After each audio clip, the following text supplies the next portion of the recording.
안녕하세요. 살면서 자주 부딪히는 사람 가운데 매사에 불만인 투덜이들이 있습니다. 투덜. 온통 불만투성이죠. 그리고 항상 무엇이 모자란 듯이 징징거리는 징징이들도 있습니다. 내가 하느라고 해줬는데 항상 만족하지 못하고 불만투성입니다. 그리고 뭔가를 더 요구합니다. 고마워할 줄도 모르고, 그죠? 그래서 해주는 사람이나 주변 모든 사람들이 괴롭습니다. 이러한 때 어떻게 대처를 해야 할 것인가, 이런 의문이 자주 듭니다. 특히 여러 사람을 접해야만 되는 이런 경우에는 자주 부닥치게 되는 인간상의 하나입니다. 어떻게 대처해야 될까요? 무슨 묘수가 있을까요? 묘수는 없습니다. 묘수는 우리 부처님의 가르침을 정확하게 이해를 하고 이 상황에서 내가 어떻게 실천해야 할 것인가 하는 그 문제에 달렸습니다. 부처님의 가르침 가운데 바로 무아에 대한 가르침입니다. 비아에 대한 가르침이죠. 그것에 대한 대표적인 정의가 3단계죠. 이것은 내가 아니다. 이것은 나의 것이 아니다. 이것은 나의 본질이 아니다. 이랬습니다. 내가 무엇이라고 생각하고 남에 의해서 파악되는 나, 그것은 내가 아니다. 이거죠. 다르게 나타날 수 있기 때문에 그랬습니다. 꼭 이렇게만 나타나야 되는 법은 없습니다. 그리고 이것은 나의 것이 아니다. 나와 관계된 이것을 나와 동일시해서는 안 된다. 무슨 말일까요? 적당한 거리를 두고 있는 그대로를 바라봐야 한다. 이랬습니다. 바깥의 대상만 있는 그대로 바라볼까요? 나 자신에 대해서도 있는 그대로. 이것은 나의 것이 아니다. 이렇게 바라보는 것입니다. 그 다음에 이것은 나의 본질이 아니다. 여기에 대해서는 조금 더 깊은 관계죠. 깊은 설정이 필요하겠죠. 우선 살면서 부닥치는 이 투덜이나 징징이나 이런 이제 불만투성이, 모자람 투성이죠. 뭔가 모자람 호소인이다. 이렇게 이야기해도 되겠습니다. 어떻게 대처를 할까요? 바로 내가 아니고 나의 것이 아니다. 바로 이 가르침입니다. 우선은 우리가 그 불만투성이가 아니다. 징징이가 아니다. 이렇게 봐야죠. 왜? 그 사람의 본질은 부처님이기 때문입니다. 그럼 부처님을 어떻게 대할까요? 여기에서 그 유명한 에디슨 어머니의 사례를 들 수 있습니다. 바로 부처님께서 무량 공덕장으로 바라봤던 우리들의 모습 그대로와 같습니다.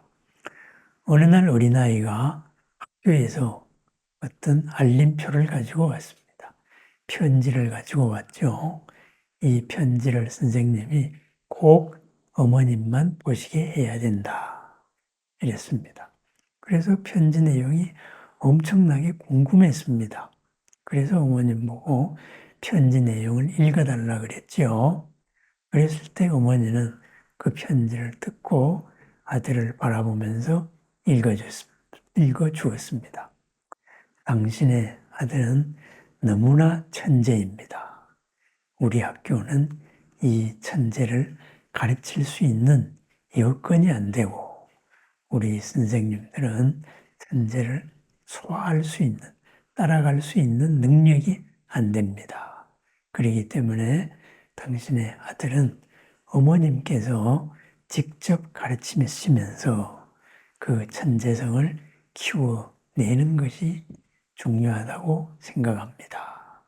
이런 편지란다 하고 읽어주었습니다.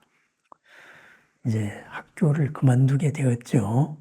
학교를 그만두게 된 그 아들은 내가 천재구나. 학교에서 도저히 감당이 불가능한 이런 천재구나. 나의 천재성을 내 스스로 어머님하고 같이 개발해 나아가야 되겠다. 이런 결심을 했죠. 스스로를 보통 사람들과 다른 천재로 굳게 믿고 그 천재성을 개발해내기 시작했습니다. 그 사람이 누구냐? 발명왕 에디슨이죠. 수많은 발명으로 엄청나게 많은 사람들을 이롭게 해줬죠. 나중에 나이가 들어서 어머님이 돌아가실 때 바로 그 선생님이 주신 편지를 읽어보게 되었습니다. 그 편지에는 이렇게 쓰여 있습니다. 내게 아들은 멍청이고 오로지 말썽꾸러기입니다. 학교의 모든 대책과 내가 알고 있는 모든 지식으로 감당이 불가합니다. 그렇기 때문에 주변 아동들의 교육을 위해서도 그리고 본인을 위해서도 학교를 안 다니는 게 좋겠습니다. 바로 불가능 문자로 찍혀서 퇴교시키는 편지였다. 이거죠. 그랬을 때 그것을 퇴교, 너는 구제불능성 인간이다.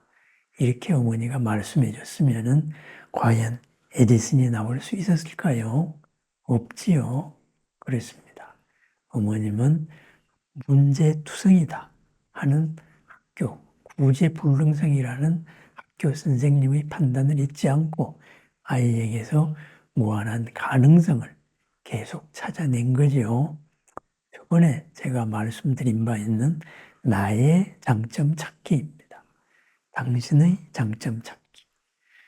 말 못하고 듣지도 못했던 헬렌 켈러도 2000가지의 장점을 찾아냈다는데 우리가 왜 못 찾아내겠습니까? 그렇게 해서 무량공덕장으로서의 나를 믿고 상대방을 믿고 믿었으면은 그것을 계속 일깨워주면서 기다려줘야죠.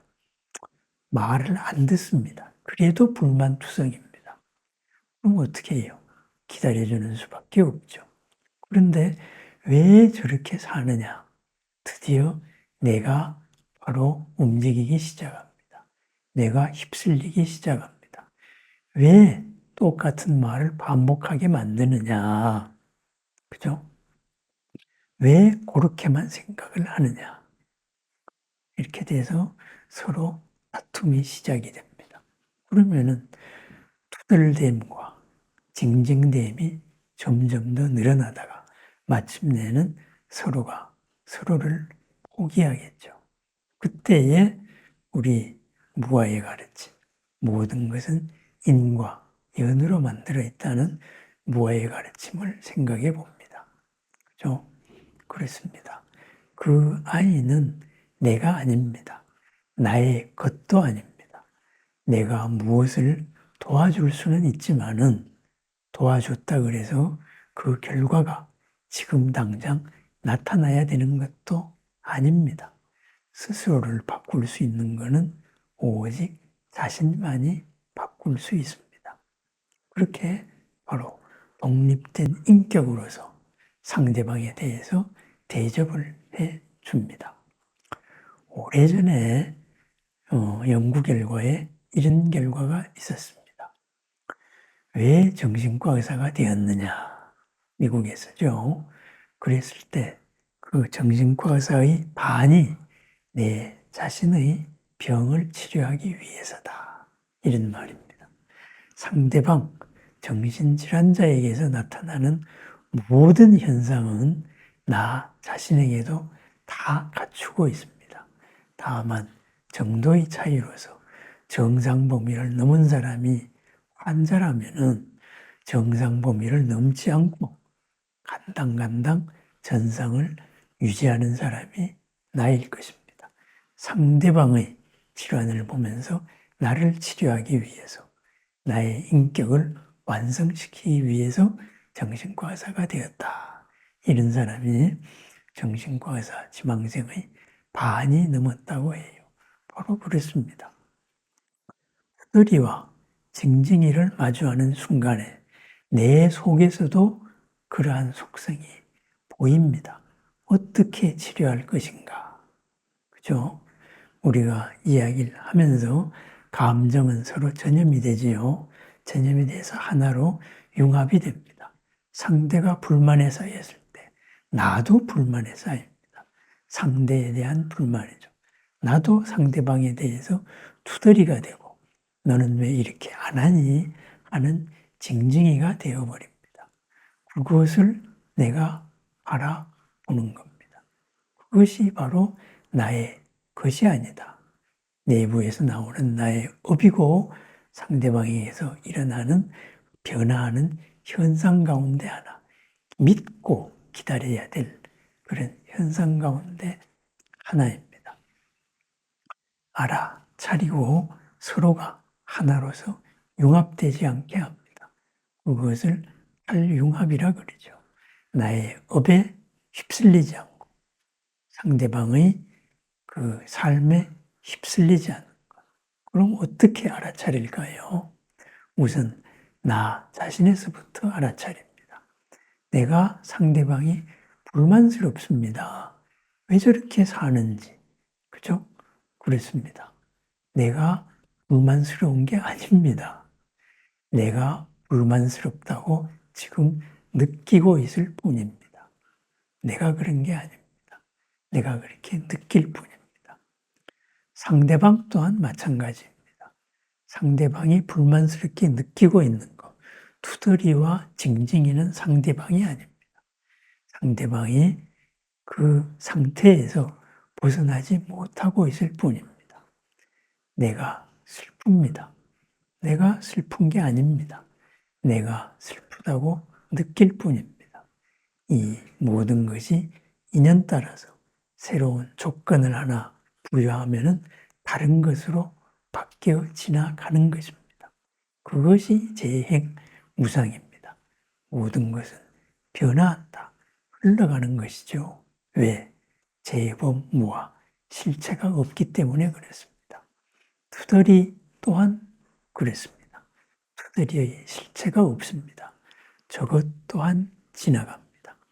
지나가는 그때까지 기다려주고 나는 계속 지나갈 수 있는 요건만 내가 해줄 수 있고 상대방이 받아들일 수 있는 그것을 해줄 뿐입니다. 그랬을 때 내가 해준 게 아니기 때문에 나는 조건을 부여해 줬습니다. 상대방이 그렇게 느끼고 있습니다. 그것이 변화합니다. 기다립니다. 그렇기 때문에 너는 왜 이렇게 안 사니? 하고 내가 불만족을 느낄 필요가 없다. 바로 그렇게 되겠지요. 그렇습니다.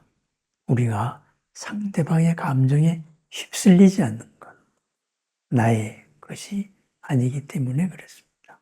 상대방의 감정에 흔들리지 않음, 바로 흔들림 없는 나의 중심을 잡고 있습니다.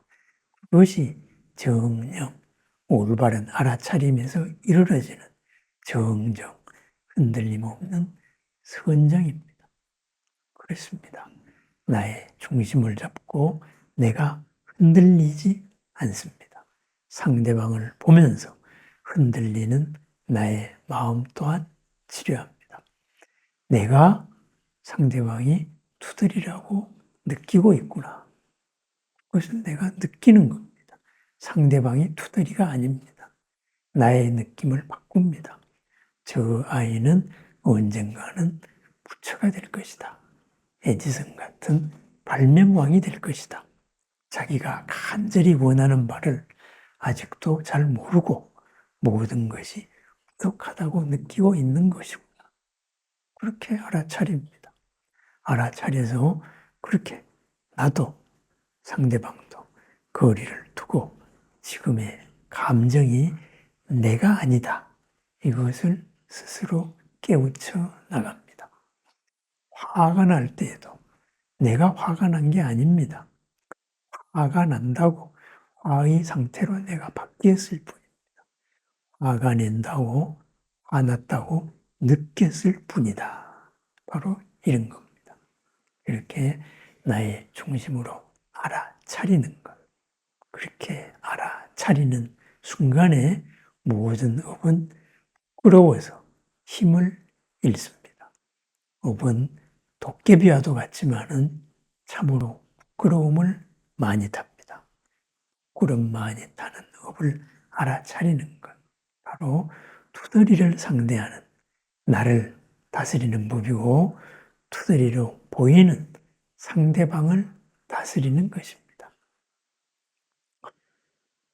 서로 나로서 나의 것으로 느끼지 않는 삶, 내가 나로서 상대방은 상대로서 살아나가는 중심 뚜렷한 삶, 바로 투덜이 대치법이었습니다.